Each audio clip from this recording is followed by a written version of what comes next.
Olá, este é o Tribicontcast, tributário para contadores. Meu nome é Luciana Ricó, jornalista, e hoje nós estamos aqui novamente com o episódio da série Grandes Questões Tributárias, Grandes Tributaristas. E hoje nós estamos com a professora Nereida Horta. Muito bem-vinda.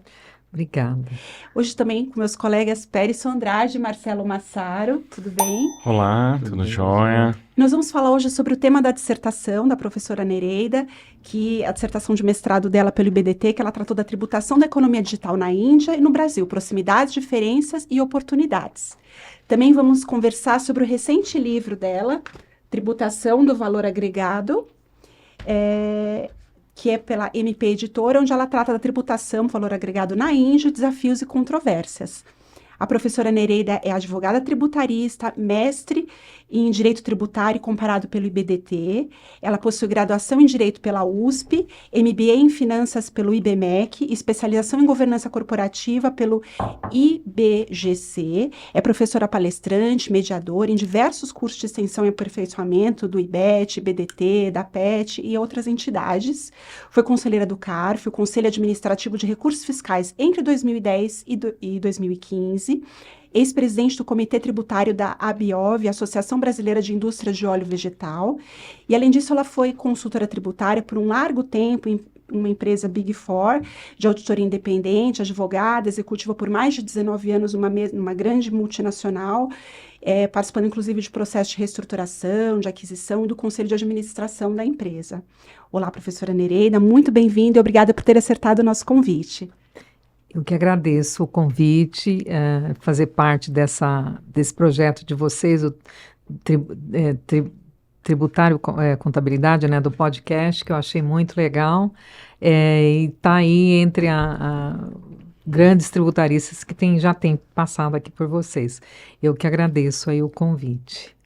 Bom, muito obrigado, Nereida, mais uma vez, aceitar o nosso convite. Nereida, minha colega no mestrado, cursamos uma das matérias, um ou dois créditos na fase ainda da pandemia, né? Não iniciamos juntos, mas fizemos créditos juntos lá online, pandemia, e depois nos encontramos aí nos congressos da vida. Você é uma pessoa muito simpática e tenho grande admiração por ela também e pelo trabalho excelente que nós vamos comentar agora. E também um trabalho do qual ela foi coautora, que está excelente, recomendadíssimo. Também quero agradecer a presença da Nereida aqui com a gente, muito obrigado. Estou muito feliz, é uma honra estar aqui com você também hoje. E quero destacar que eu também cursei, acho que uns 2 créditos com a Nereida também no IBDT, e também preciso destacar que sempre ela apresentou colocações assim muito imbuídas de experiência prática, que acho que foi enriquecedor para o nosso mestrado juntos. Então, acho que hoje a gente vai ter também essa oportunidade aqui no podcast. Obrigada pelas palavras, gente. Foi mesmo. A admiração é mútua. E antes da gente entrar propriamente dito no tema do seu livro, do que nós vamos conversar aqui, a gente faz algumas perguntas de caráter pessoal, acadêmico, e como eu já mencionei, você foi conselheira, né, no CARF por 5 anos. Eu queria que você comentasse um pouco sobre a sua experiência lá no CARF, como isso agregou na sua carreira, trajetória. Foram 5 anos, assim, o trabalho é árduo, bastante trabalho, mas foi um período de aprendizado muito grande, porque a gente, no CARF, você lida com várias matérias, não exatamente as matérias que você está habituada de lidar com seus clientes, ou mesmo na empresa que eu trabalhava. Por exemplo, na minha turma eu cuidava de Simples, e empresas no Simples, era alguma coisa assim, completamente fora do meu escopo, né? Eu nunca tinha visto Simples na minha vida. Tanto que eu brincava que Simples é muito complicada, porque era impressionante a quantidade de casos que tinha, quantidade de autuações e quantidade de detalhes que é o cálculo do Simples, né? Tanto e isso, para mim, representou o CARF. Era uma novidade, eu tive que me debruçar, aprender, ler toda a legislação, lia li vários escritos, né, sobre a matéria, me vali também de vários julgados do CARF que eram votos que traziam verdadeiras doutrinas, né, para poder lidar com isso. E assim foi, mesmo matérias que eu já conhecia, numa autuação, numa defesa, né, na própria autuação ou na defesa do advogado, um olhar diferente. Então, foi um processo de aprendizado, acima de tudo. Além do que, eu digo, todo mundo tem essa questão do juiz natural, porque a gente julga, se a gente for ver no nosso dia a dia, é muito fácil você julgar. E é uma coisa que reavivou, estando lá, né, você lia o auto, você lia a defesa e você tinha que decidir. Então, essa coisa de julgar é uma ação muito natural, eu acho que de todas as pessoas. E eu descobri só estando lá, sentada no CARF como conselheira. Mas foram 5 anos, tanto que quando alguém diz para mim que tem vontade de participar, que gostaria de participar, eu indico, se você quer realmente fazer um trabalho, né, técnico, sério, aprender e fazer, contribuir, né, para o processo administrativo, eu indico 100%. Assim, eu acho que é uma atividade muito gratificante também, árdua, mas muito gratificante também. E você também, falando em aprender, em se dedicar, você também recentemente fez um mestrado, depois de uma trajetória já depois de ser conselheira do CARF, ter uma trajetória profissional. Eu queria que você comentasse um pouquinho dessa sua experiência e também tem pessoas que têm essa mesma dúvida, às vezes, elas estão já com uma trajetória, estão mais maduras na carreira e elas querem voltar a estudar. Quais seriam os conselhos que você poderia dar, se vale a pena fazer um mestrado, que é mais acadêmico, doutorado, ou partir para algo mais voltado para o mercado? Quais conselhos você daria? Olha, eu acho que assim, voltar a estudar, você sempre, eu acho que é recomendável. Uhum. E assim, você sempre, por mais que você já tenha, no meu caso, eu tinha mais de 30 anos de experiência prática, né, e de estudo, enfim, no direito tributário, e eu te falo, sentar na cadeira de aluno de mestrado, sair de lá com coisa nova, você sempre aprende alguma coisa. Uhum. Então, e não se arrepende, isso é o mais importante de tudo.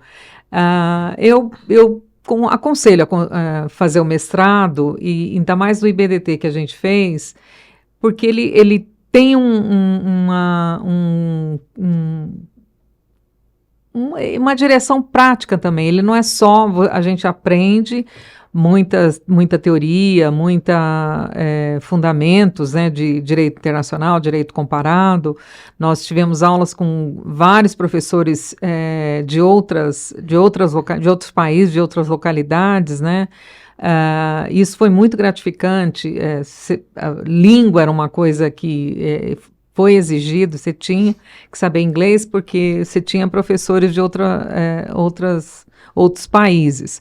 E assim, sempre, toda aula, alguma coisa nova a gente ouvia. Foi essa a sensação que eu tive. Então eu recomendo, mesmo você tendo bastante experiência, coisa nova vai te agregar. E mais ainda, assim, vem para coroar toda essa experiência, porque você tem um título de mestre que confirma, né, todo sua jornada profissional, toda a sua jornada de aprendizado. Então, assim, fazer o mestrado, a gente sempre fica com dor de barriga quando pensa na tese que você tem que apresentar, na dissertação que você tem que produzir, né? E o que eu achei interessante no BDT, a gente tem ao longo, né, dos créditos que você faz, você tem uma matéria que é metodologia, laboratório de metodologia, em que você já vai iniciando, já vai pensando na sua tese. A ideia, eles já vão dirigindo você a como você vai escrever e como você vai finalizar. Porque fazer os créditos é difícil? você tem que estudar muito, tem muita leitura, assim, te exige bastante. Mas é importante, obviamente, você finalizar e defender a sua dissertação, o seu artigo, apresentar. E eu achei interessante isso, porque eles te levam e você já vai encaminhando, né, no pensamento, né, o que você gostaria de apresentar ao final do curso. Então, obviamente, você já pode vir uma semente junto com você, ou você, durante o curso, puxa, é sobre isso que eu vou escrever, né? Tem várias formas de você endereçar de onde vem sua dissertação, de onde vem seu artigo, de onde vem o tema que você quer trabalhar. Uhum. Então, não é também o que eu quero dizer, a mensagem que eu quero dizer é que também não é tão complicado quanto parece. Tudo exige trabalho, tudo exige dedicação, mas não é impossível, não é uma coisa que, olha, será que eu vou conseguir fazer? Você vai conseguir fazer, e o curso que eu achei interessante, ele desde do primeiro semestre, ele já vai endereçando isso para você, já vai te incutindo, né, a curiosidade para já trabalhar esse tema. Então, eu achei que isso foi muito bom, tanto que eu indico o mestrado do IBDT por toda essa composição. Foi muito bom foi muito fácil para mim, foi muito boa a jornada com todos esses componentes, né? Uhum. E assim, por que não encarar um mestrado e, obviamente, sair dali com o título, né? Você pode fazer uma especialização ou um curso mais prático, que você também vai aprender. Eu acho que eu lembro que uma vez, quando eu fiz o MBA do IMMEC, logo que eu saí da faculdade, tinha um professor que ele falava assim, olha, para todo mundo que está aqui se dedicando para alguma coisa, com certeza vai colher fruto por essa dedicação. Então, qualquer curso que você se dispor a fazer, faz bem feito e com certeza você vai colher frutos disso. Com certeza você vai ter algum aprendizado, entendeu? Então, eu realmente aconselho isso. Aconselho a estudar. Vou colocar da minha experiência também, eu não tinha uma carreira tão longa quanto a da Nereida quando eu entrei, mas também já tinha bastante tempo.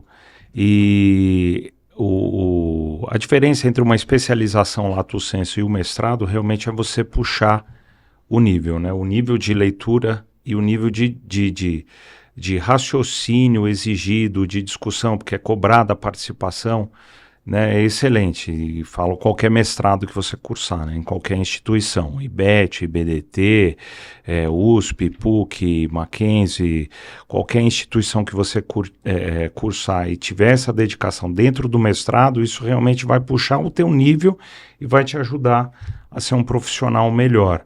Mas além de ser um profissional melhor, você vai ser um pensador melhor, né? Essa é a diferença, eu acho que de um mestrado, de um doutorado, ele realmente exige mais como pensador.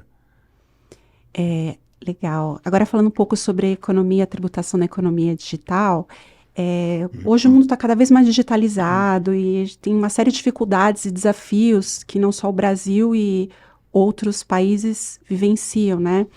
Eu queria que você pudesse traçar um pouquinho quais são esses desafios, essas dificuldades desse mundo cada vez mais digital e ainda o que existe na OCDE de normatização acerca desse assunto e qual a posição do Brasil em relação a essa normatização de tributação da economia digital? Bom, falando em economia digital, a grande dificuldade é essa dinamismo, né, a celeridade em que as coisas se colocam, são finalizadas, são colocadas em práticas.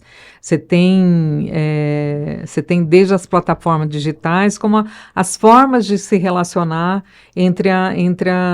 na plataforma digital, ou falando em Uber, Airbnb, a forma de você tem uma pessoa física que tinha uma casa que ela alugava e tinha lá um inquilino. De repente, ela passa a ser, no caso do Airbnb, um anfitrião que recebe pessoas por dias, não necessariamente, e cobra por isso. E isso tudo quem te leva é uma plataforma de acomodações, né? E isso tudo é algo que, alguns anos atrás, a gente nem imaginava vivenciar, nem imaginava ser possível. E aí, e outra, isso pode acontecer você estando em qualquer lugar.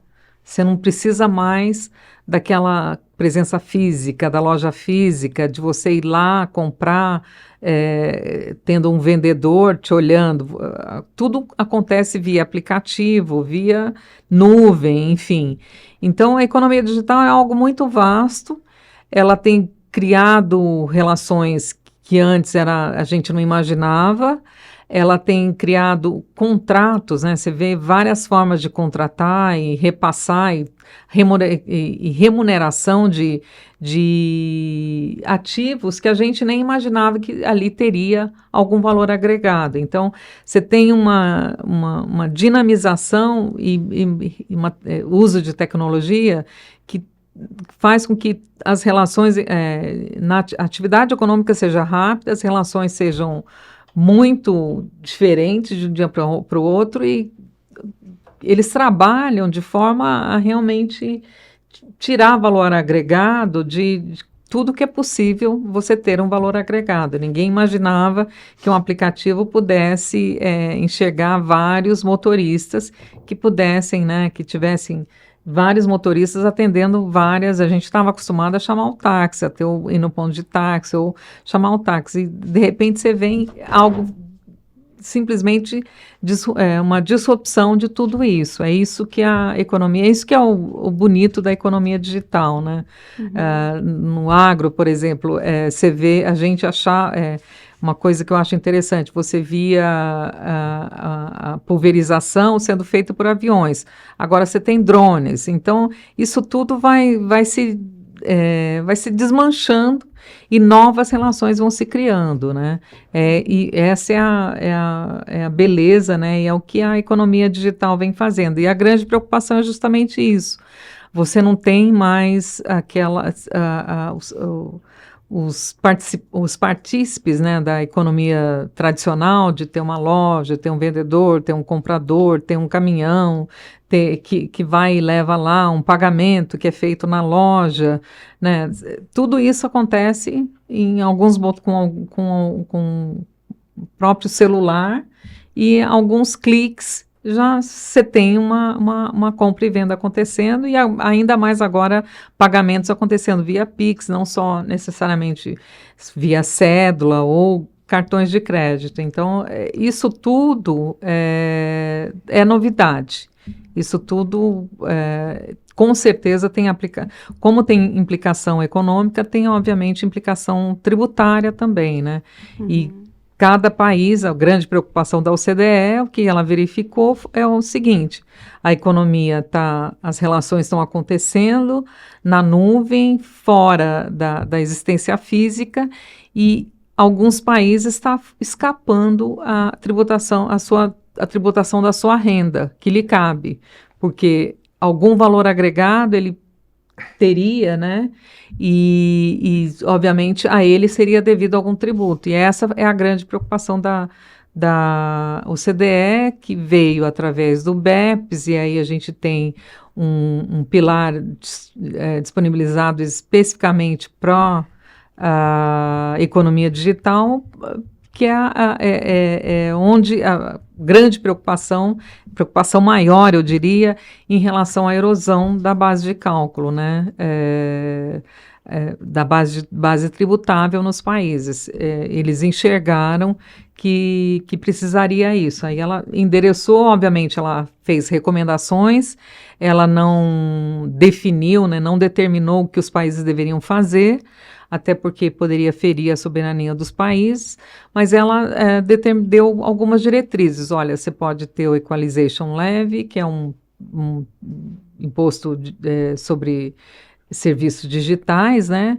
Você pode ter um imposto de renda de fonte, que é o que a gente já está acostumado, é uma tributação na fonte, ou você pode criar uma legislação onde trabalham nexos, né? Que vai ser o determinante daquela tributação, qual vai ser o nexo determinante daquela tributação para você quantificar a renda relacionada àquele estabelecimento que está participando nas relações digitais. Então, ela deu esses 3 caminhos, dizendo, olha, você pode se valer dos 3, pode utilizar um só, enfim, e eu não estou aqui determinando o que você tem que fazer, mas depois de alguns períodos de estudos, né, os membros lá que compõem a comissão de trabalho trouxeram essas recomendações, e aí cada país teria que adotar.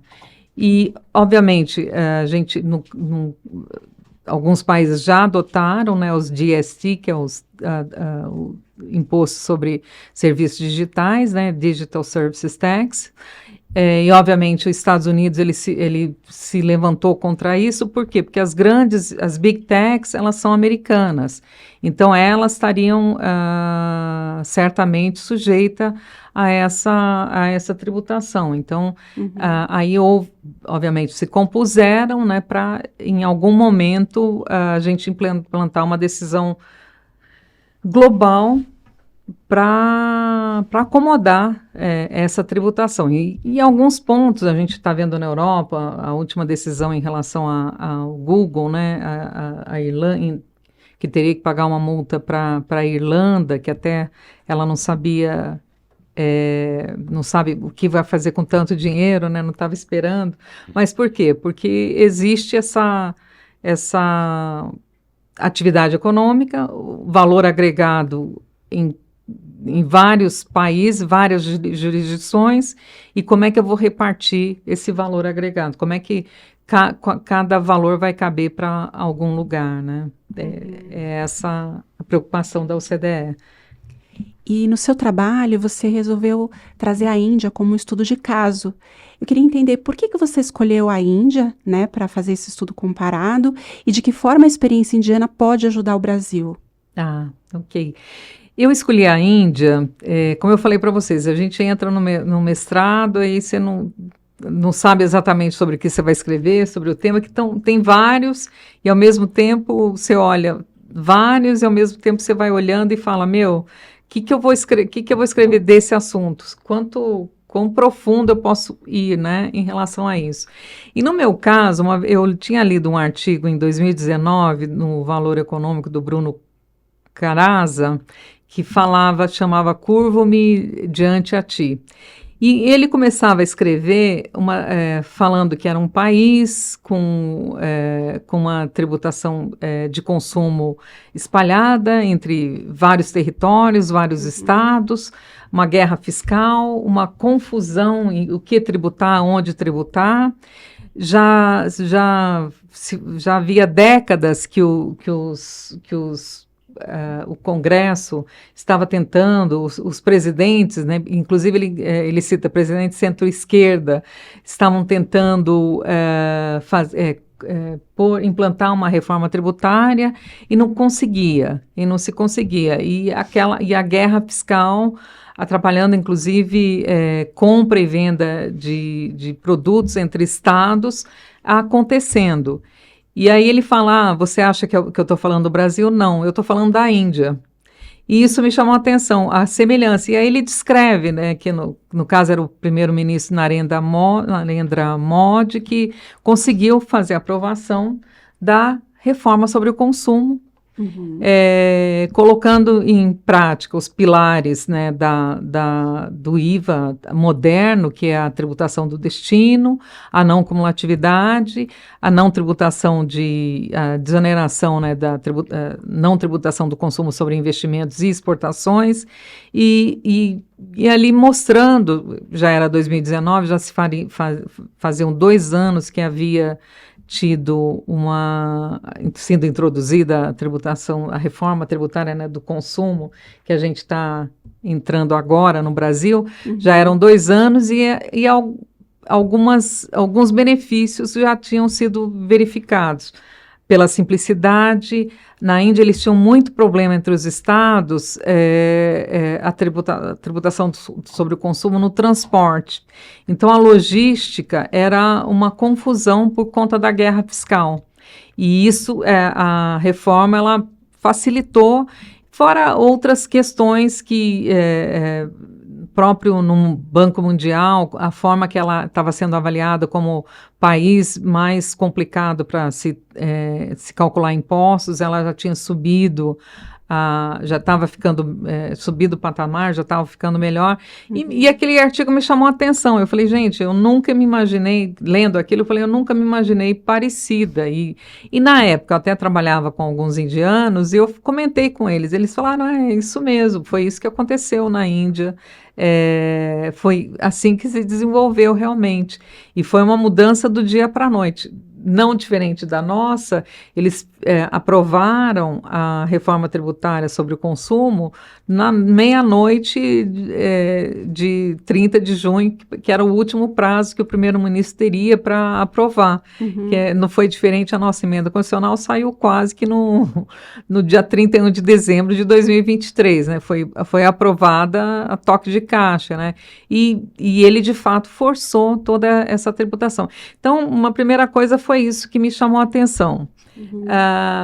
Quando entrei no mestrado, eu vi que aprendi, né, que a Índia tinha, das recomendações da OCDE, ela implantou o Equalization Levy, que é um imposto que incidiria sobre as operações, a economia digital, sobre os serviços digitais, né?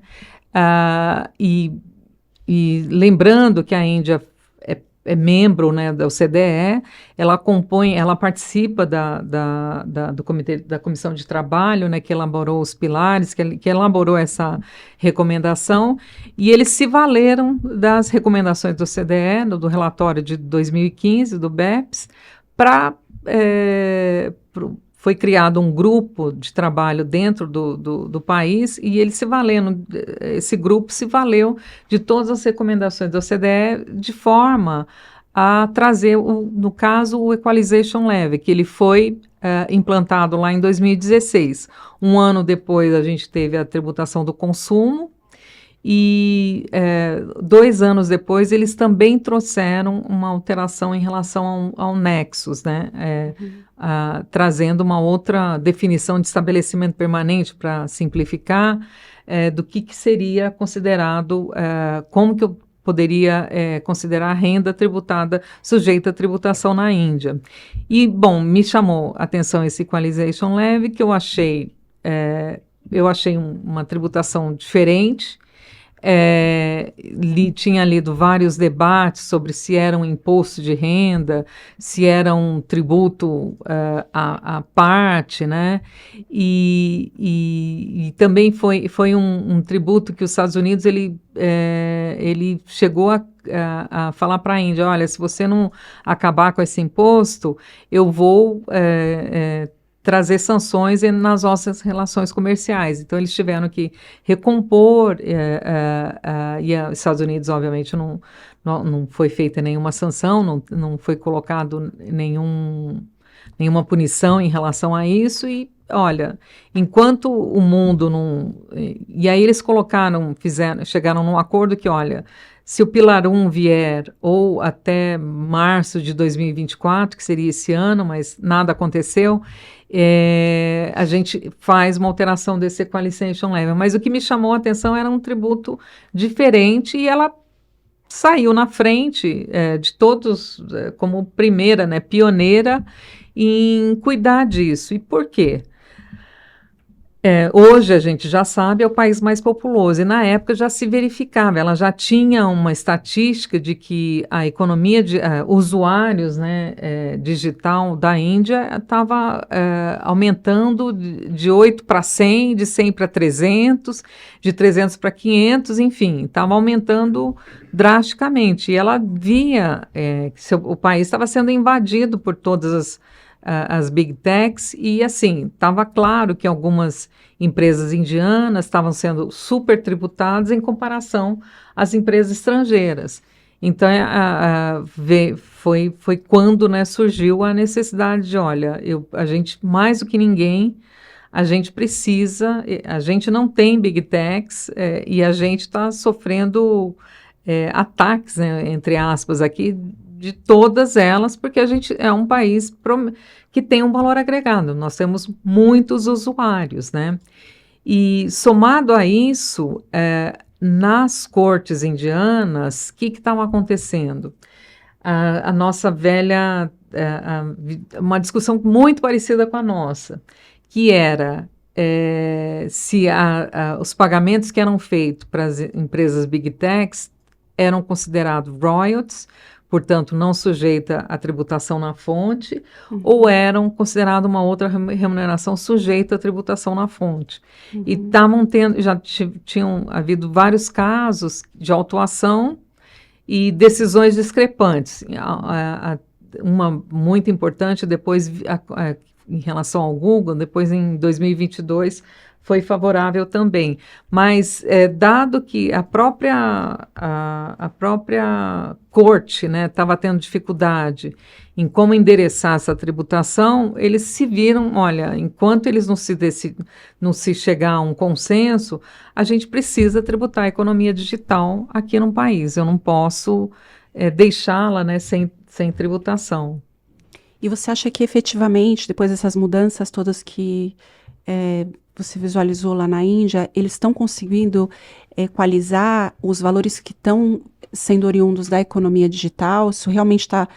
eles estavam com um problema, você falou que tinham as Big Techs invadindo ali, a concorrência que não estava equilibrada entre as empresas indianas. Você acha que se equalizou isso com essa legislação? Como é que está o resultado disso? Olha, tem sido exitoso, tanto que foi implementado em 2016, inicialmente era só uma parcela da economia digital que era tributada, depois em 2020 eles aumentaram para incluir também os operadores econômicos, que é como se fossem as plataformas digitais, né? E mesmo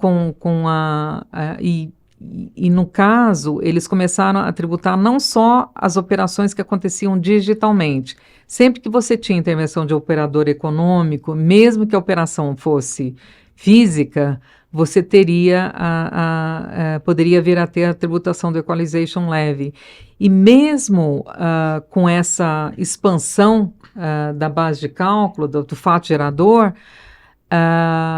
o imposto, eles estão sendo exitosos na arrecadação e conseguem equiparar, né, conseguem trazer uma tributação dessas operações feitas por empresas estrangeiras. O Equalization Levy, ele incide eminentemente sobre operações que são feitas por empresas estrangeiras, quando faz a remessa, pagamento, né, para empresas estrangeiras ou empresas estrangeiras que não tenham estabelecimento permanente no país.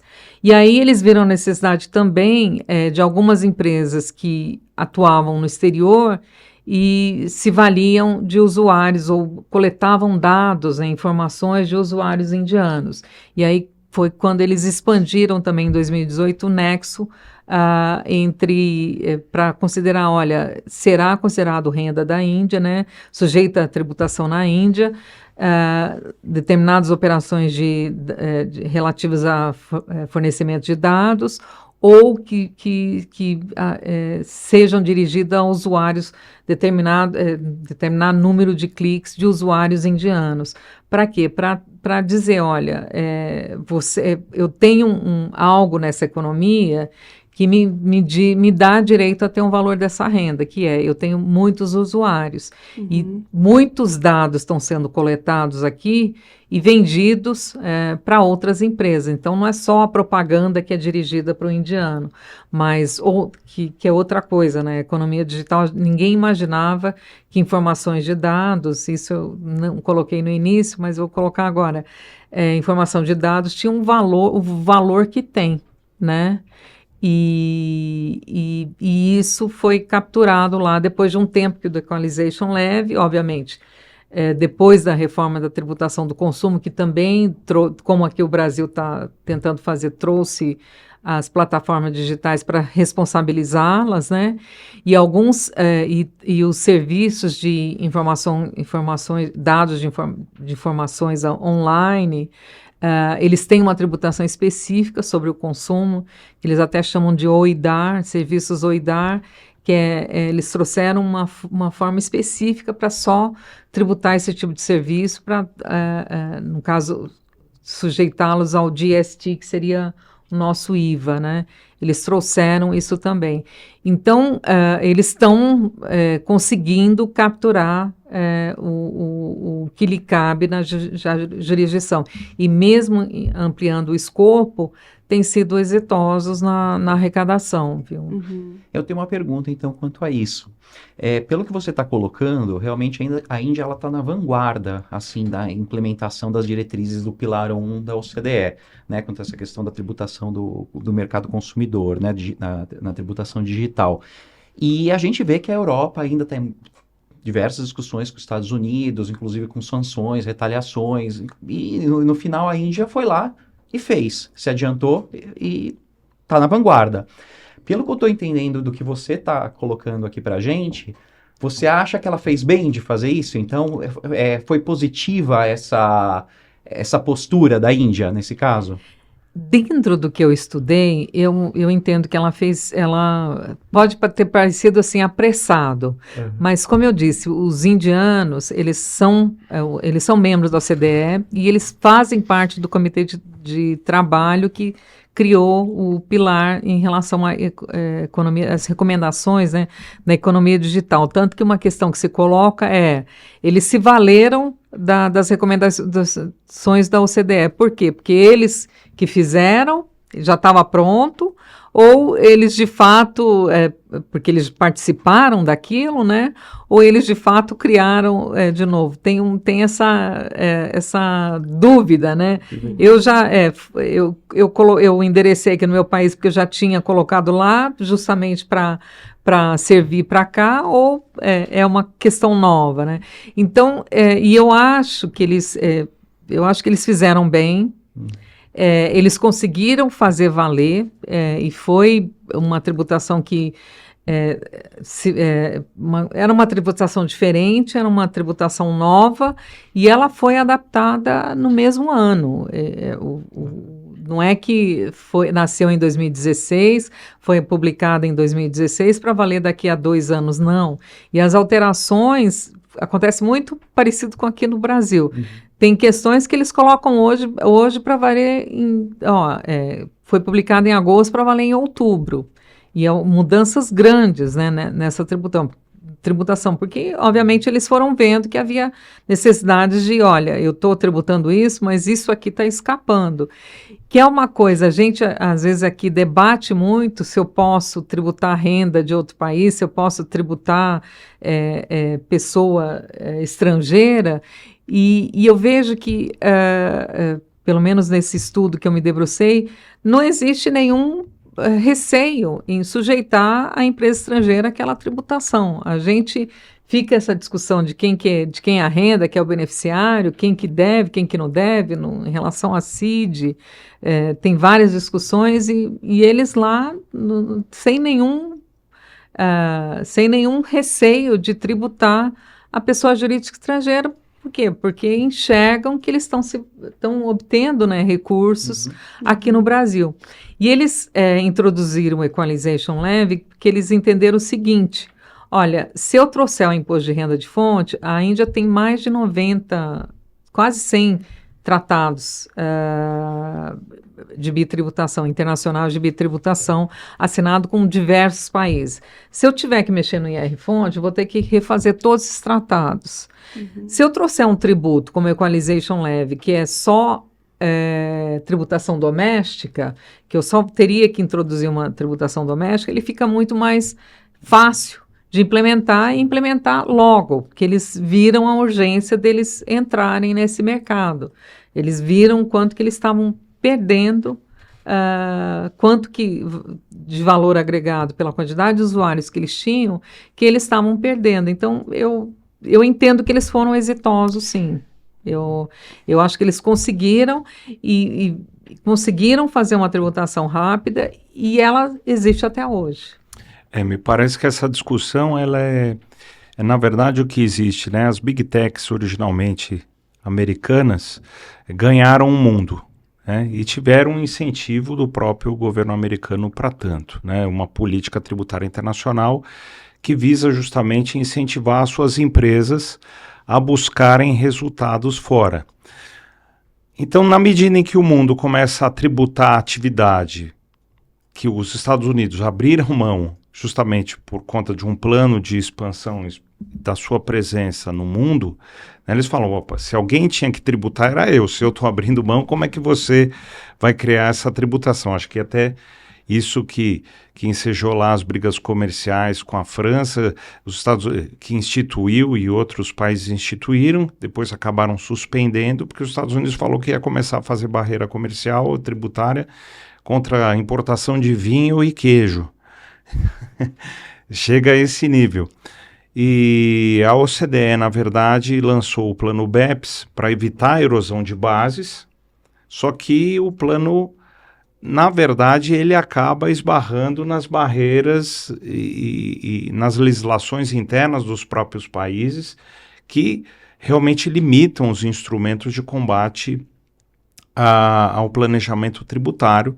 Por isso que essa nova versão é chamada de BEPS 2.0, né, o Pilar 1, Pilar 2, só lembrando que a professora Ana Cláudia Akiutumi esteve aqui conversando conosco e falou desses dois pilares, então está lá o programa para quem quiser assistir com um pouco mais de detalhamento, o que consiste, mas basicamente o Pilar 1, ele visa trazer a tributação estabelecendo o nexo com o mercado consumidor, independentemente de onde sediada a empresa. Então, me parece que essa tributação estabelecida pelo Pilar 1, assim como a Índia fez, ela é bastante razoável, porque, bom, se você está tirando o valor do meu mercado, do meu país, dos meus cidadãos, eu preciso ter a devida compensação, até porque senão todas as Big Techs vão ser as que já existem, porque eu tiro o estímulo de empresas de tecnologia nacionais, e esse foi o gancho que o governo indiano colocou. Olha, eu estou impedindo o desenvolvimento da tecnologia aqui, porque não consigo estabelecer uma concorrência justa, né? E ambos estão explorando o mesmo mercado consumidor, estão ganhando dinheiro. E também eu acho que todo mundo concorda que as Big Techs devem arcar com uma parte justa de tributos, né? E acabam se utilizando de planejamentos tributários legítimos, lícitos, mas o que está colocando é um outro nível de análise, né? Não importa se é lícito, como a própria Ana Cláudia Akiutumi colocou, mas se é justo. Então vamos encontrar uma maneira mais justa, cada um pagar a sua parte. Aí entramos no Pilar 2, que é uma tributação mínima global de 15%. E falando em se adiantar, o Brasil acabou de lançar a sua tributação adicional para se adequar ao Pilar 2. Né? Hoje é dia 4/10, dia 3/10 à noite, sai uma medida provisória estabelecendo uma tributação adicional dentro dos parâmetros do Pilar 2 para multinacionais cujo faturamento anual ultrapasse 750 milhões de euros anuais. Então, assim, se essas corporações não estão pagando 15% do seu lucro no mínimo no mundo, então por quê? Estão se utilizando de países com baixa tributação. Então o país cede principalmente, se o país cede não cobrar, qualquer país onde exista uma unidade daquela empresa pode se arvorar o direito de cobrar. Aí nesse ponto eu acho que nós vamos ter muito pano para manga, né? Porque daí não tem conexão mesmo. Né? Qual que é a conexão? Porque eu tributar o preço de transferência, qual é a conexão? Você está ou superfaturando importações ou subavaliando exportações para repassar um lucro que é do país de origem. Né? Tributação de receitas controladas e coligadas no exterior também. Eu tenho uma conexão com o meu território. Até o Pilar 1, acredito que a conexão seja bastante óbvia. É o mercado consumidor onde você está tirando dinheiro. Mas o Pilar 2, ele vai entrar em choque direto com o princípio da capacidade contributiva. Até citar aqui um artigo muito importante do professor Leonardo Aguirre de Andrade, lá do IBDT, ele fala justamente disso e fala que, poxa, na Suíça, que o Pilar 2 está sendo implementado, eles estão mudando a Constituição. Então, como é que vai ser aqui no nosso sistema constitucional, que é muito mais rígido na parte tributária que o suíço? Acredito que a discussão vai ser ampla, né? Óbvio que a gente não vai falar disso agora, porque é um tema para outro programa, mas fica aí lançada a provocação. Agora, continuando a falar de Brasil, eu queria a sua análise hoje sobre quais são as legislações que estão sendo discutidas, que tem já sobre medidas aqui propostas ou existentes no Brasil sobre a tributação da economia digital, e também falando da reforma tributária, se na sua opinião, assim, está se discutindo a reforma tributária você citou que lá na Índia eles passaram também por uma reforma tributária para poder fazer toda essa implementação. Se a reforma tributária aqui no Brasil, ela vai ajudar também a economia digital na sua visão? Ok.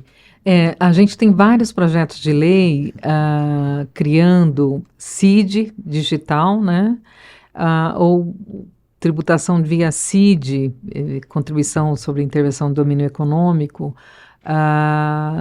em relação à publicidade online, expandindo um pouco a tributação que a gente tem hoje.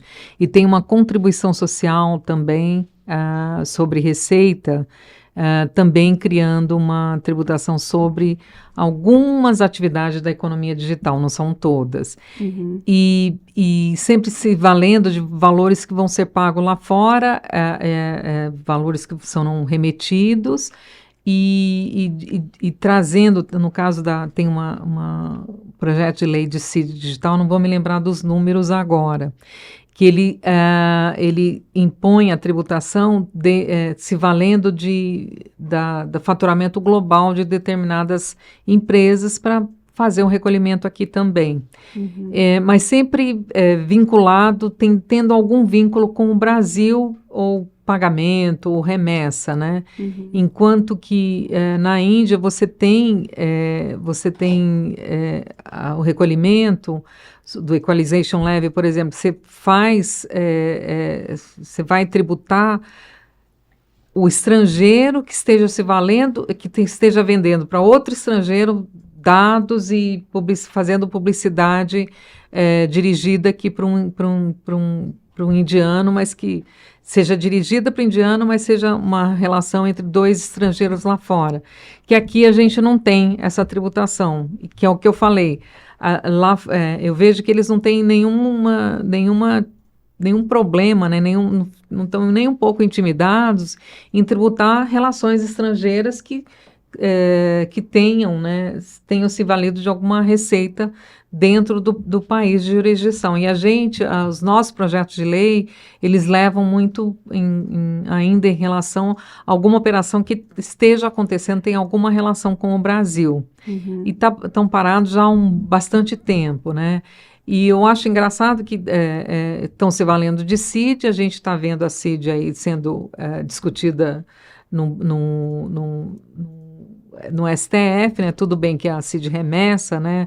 Mas é um outro tópico, mas por que expandir um tributo e não criar, como a Índia fez, trazer um equalization levy que incide, né? E foi desenhado simplesmente para a economia digital. Em relação à reforma tributária, ela expandiu, a gente tem aí o consumo, o fornecimento de bens, serviços, materiais e imateriais, você tem falando aí da emenda constitucional 132, você tem uma base de cálculo bem ampla, o PLP ele já trouxe a responsabilidade das plataformas digitais, né? Mas, por exemplo, esse fornecimento de dados, informações que lá na Índia, você tem uma tributação específica, né, vinculada, um DST, né, o Equalization Levy, que foi criado para essa tributação, aqui pode escapar da nossa tributação. Você vai ter a tributação sempre do fornecimento, no caso de importação, se estiver sendo feita entre dois estrangeiros, a gente aqui não tá enxergando essa tributação, que era algo que já podia ser endereçado, né, em termos já dado que a gente está trazendo uma tributação nova para o consumo, reformando ICMS, PIS, COFINS, ISS, a gente poderia trazer essa tributação de operações que estavam se valendo de informações, de dados, de usuários que estão no Brasil para também tributá-los, né? Uhum. Eu acho que uma questão, né, positiva da reforma tributária que a gente tem em relação à tributação do mercado digital é a questão que a gente está acabando com essa dicotomia de prestação de serviço e comércio, né? Colocando tudo dentro do mesmo tributo, que isso é uma discussão imensa, principalmente para software, a própria discussão do que é serviço, que primeiro era labor humano, depois não era mais, era um conceito antigo, depois agora a gente está numa situação que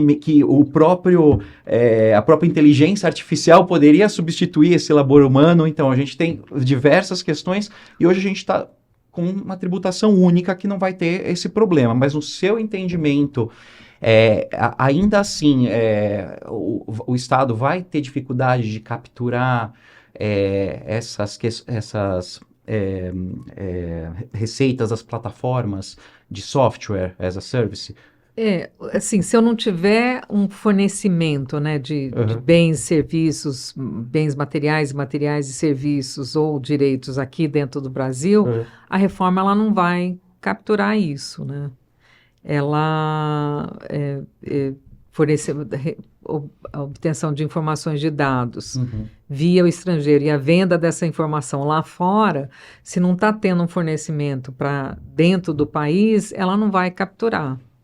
Então, enquanto que se tiver saindo pagamento, se estiver sendo fornecido, estiver sendo adquirido por um brasileiro, alguém que tenha presença física no Brasil, ele vai acontecer, exatamente. Então, o que está escapando são as operações que acontecem lá fora, se valendo de ativos, né, vamos chamar assim, no Brasil. É isso que eu acho que, para mim, em termos do que eu vejo do Equalization Levy, o que a gente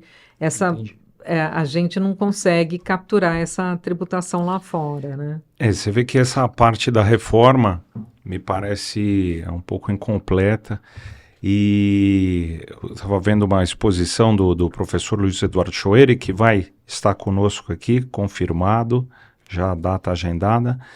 Ele falava da reforma, ele falava que, olha, a gente podia aproveitar a reforma tributária e ganhar de 7-0. Estamos ganhando de 2-1 com gol de mão ainda. Que realmente a reforma está sendo muito aquém daquela que se esperava, se mantido o texto atual que está em discussão. Agora, em relação às plataformas, acredito que todas elas vão ter que reestruturar os seus negócios e repensar a estrutura de negócios de forma a cumprir com essa conformidade que está sendo criada, exigida, até em relação a essa tributação adicional aí, a CSL, que está sendo lançada pelo governo agora, me parece, sem embasamento constitucional. A análise ainda faremos uma análise mais aprofundada, mas que me parece, no primeiro momento, que é complicada, mas de qualquer forma as empresas vão ter que se adaptar a isso e, eventualmente, reestruturar os seus negócios de acordo com a forma mais econômica, mas atendendo essa conformidade adicional. Agora, falando um pouquinho mais sobre o seu artigo que você escreveu para o livro de tributação do valor agregado. Eu sei que você já comentou um pouco sobre essa questão do valor agregado, mas você poderia se aprofundar um pouco mais sobre você também fez um estudo comparativo com a Índia, né? Eu queria entender como que a reforma deles mudou a tributação do valor agregado na Índia. Então, ela trouxe a reforma feita em 2017 com o GST, né, Goods and Services Tax. Ela mudou completamente a tributação que existia no país na época, que conjugava por uma guerra fiscal, que é exatamente o nosso cenário, né? Além do que você comentou muito bem, que é a questão do se é serviço, da economia digital, a gente ficou 20 anos aí discutindo se licença de software era serviço ou mercadoria, né? Então, agora você tendo um tributo só, essa discussão está fora, né? E lá, da mesma forma, a Índia ela tinha uma tributação de serviço muito pífia.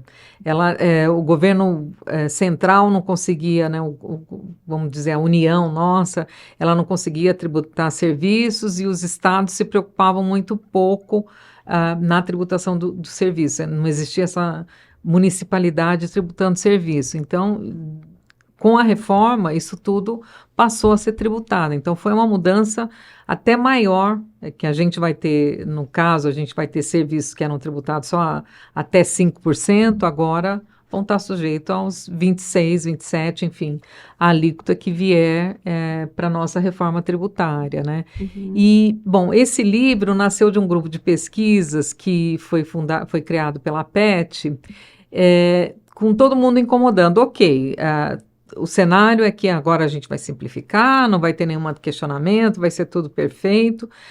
Eu queria enxergar nos mundos, né, nas outras jurisdições em que o IVA foi implementado, quais são as discussões que existem lá. Não existe mais nenhuma discussão, tudo simplificou, tudo ficou perfeito.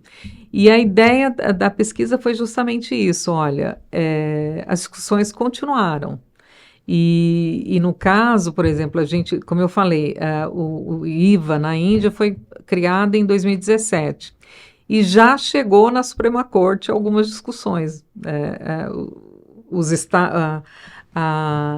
Administrativamente, eles não chegaram numa conclusão entre as várias autoridades fiscais, levaram isso para os tribunais em algum momento estavam cada um tendo uma decisão e foi levada à Suprema Corte, que lá ela pode decidir de uma forma mais elástica que a nossa, que não é só questão constitucional, ela pode pontuar que não é questão constitucional, mas ela pode endereçar uma decisão em relação a isso. E o que eu achei interessante, que é uma das primeiras decisões que a Suprema Corte lá tomou, foi em relação ao crédito acumulado antes da implementação da reforma, que eles chamam o crédito derivado o crédito transitório. Então, os créditos de tributos que existiam antes da reforma introduzida que extinguiu esses tributos. E é uma preocupação que alguns setores têm, principalmente o setor de exportação, tem aqui no país, né? Uhum. Eles têm um crédito acumulado muito grande e a gente tem uma previsão de transição longa, no caso do IBS, e a devolução também desses créditos num período muito longo. E obviamente, sujeito a várias condições. No caso do ICMS, que os estados, né, tenham concordado, enfim, você tem que ter um convalidado, né, confirmado aquele crédito. Então, e lá não foi diferente. Várias situações que foram criadas e eles não estavam conseguindo obter esse recurso de volta. Então, e cada tribunal dando uma decisão, aí foi para a Corte Suprema do país para definir. E uma questão importante, que também estamos sujeitos, que lá a reforma do IVA, ela se valeu muito de um sistema, que é o GST, é um portal, GSTN, é o Goods and Services Tax Network, que foi criado por uma entidade sem fins lucrativos e ele é monitorado por ela, coordenado, responsabilidade dessa entidade. E ele estava dando problema. As empresas não conseguiam fazer todos os procedimentos que elas tinham que fazer pelos problemas que estavam estando nesse sistema. E as autoridades, com isso, elas negavam a devolução dos créditos, né, ou a compensação, enfim.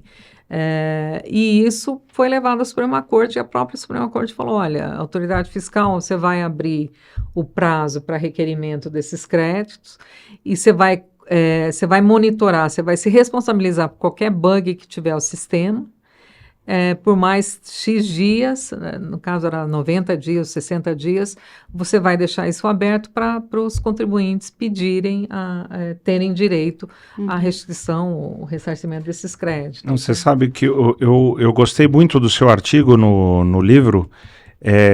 O que eu mais gostei foram os casos que você mencionou, né? Consultas administrativas, quais eram as respostas, e as discussões judiciais e quais as respostas, me deu saudade do Supremo Tribunal Federal de 20 anos atrás, onde os conceitos utilizados para fins de delimitar a competência tributária de estados, da União, do município, eles eram muito rígidos, me parece.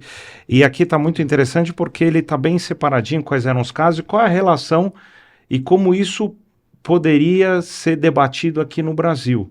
Né? E eu não acredito que fosse tão rigoroso hoje, né, com a interpretação, aí uma crítica construtiva, com a interpretação atualmente da elasticidade do princípio da legalidade, né, e da vinculação a conceitos e como isso pode ou não ser alterado pelo legislador ordinário. Né.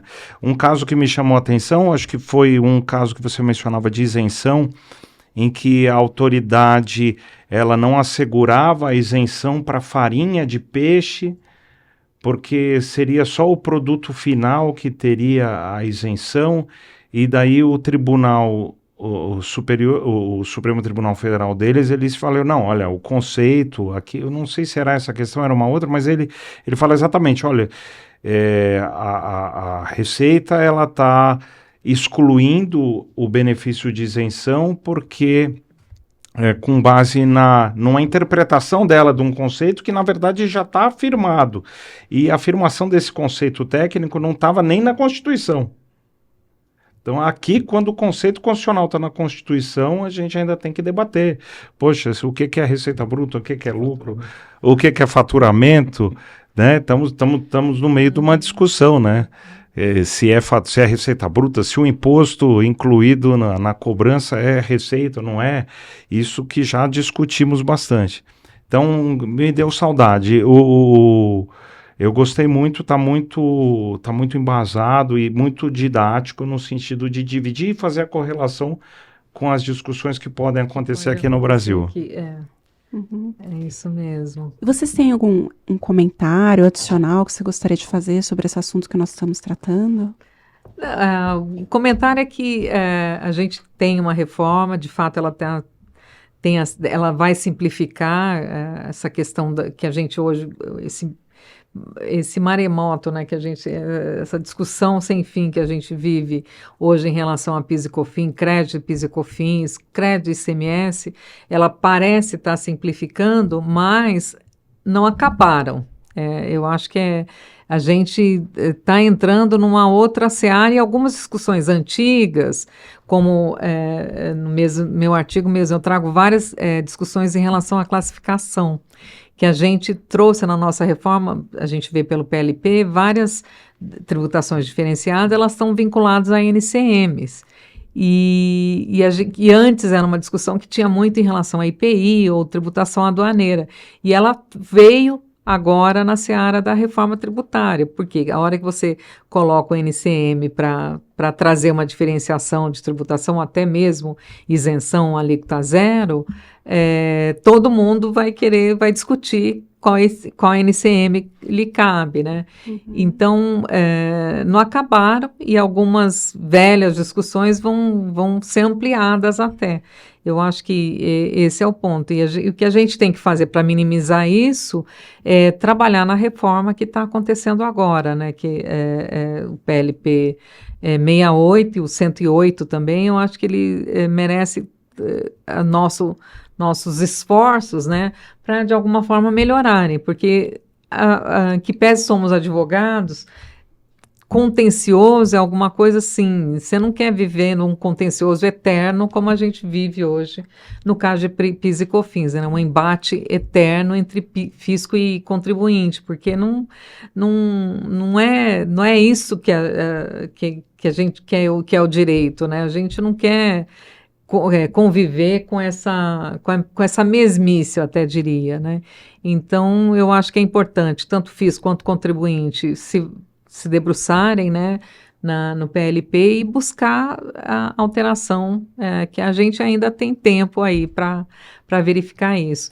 E a reforma da renda, como o Perisson já comentou, a gente hoje acordou, né, com uma edição extra do Diário Oficial, com a tributação adicional de CSLL, que a princípio é o início, né, da tributação mínima global, e não só uma MP, já vem uma instrução normativa junto, né?